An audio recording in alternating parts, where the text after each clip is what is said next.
এবছর প্রথমবারের মতো ভোলার তজুমুদ্দিনে মাচা পদ্ধতিতে বর্ষায় শীতের সবজি লাউ চাষ করে বাজিমাত করেছেন তজুমুদ্দিন উপজেলার চাঁদপুর ইউনিয়নের কৃষক সিরাজ মহাজন।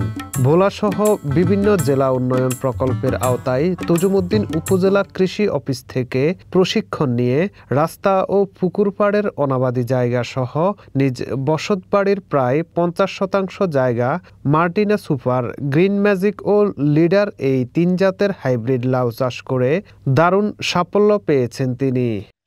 লাউ চাষ করছি শীতের মৌসুমে, তেমন একটা লাভবান হইতে পারিনি, রোগে নষ্ট হয়ে গেছে লাউ। তেমন একটা শীতের মৌসুমে পয়সা পাই না।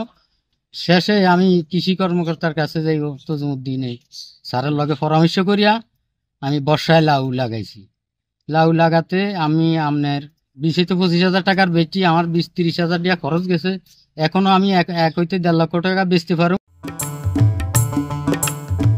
উপজেলা কৃষি কর্মকর্তা নাজমুল হুদা জানান, বর্ষাকালীন লাউ চাষ অত্যন্ত লাভজনক। কৃষক সিরাজ মহাজনের মতো আরো অন্যান্য কৃষক যাতে অমৌসুমে লাউ সহ উচ্চ মূল্যের ফসল চাষ করে স্বাবলম্বী হতে পারে সে ব্যাপারে আমরা প্রশিক্ষণ ও অন্যান্য সহযোগিতা আরো বৃদ্ধি করব। বর্ষাকালীন লাউ চাষ অত্যন্ত লাভজনক একটি কৃষি।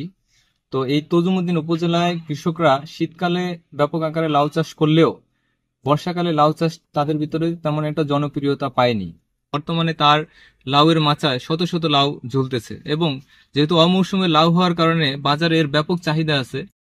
বর্ষাকালীন লাউর বাম্পার ফলনে এলাকায় ব্যাপক সাড়া পড়েছে এবং প্রতিদিন অনেক কৃষক ও দর্শনার্থী তার বাড়ি আসছেন নিজ চোখে এসব সাফল্য দেখার জন্য।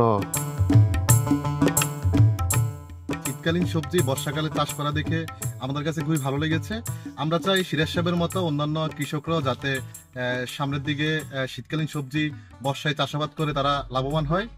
সবসময় দেখেছি শীতকালে লাউ চাষ হয়, কিন্তু এই সর্বপ্রথম অমৌসুমে আমাদের এলাকাতে আমরা লাউ চাষ দেখে আমরা খুবই উৎসাহিত হয়েছি।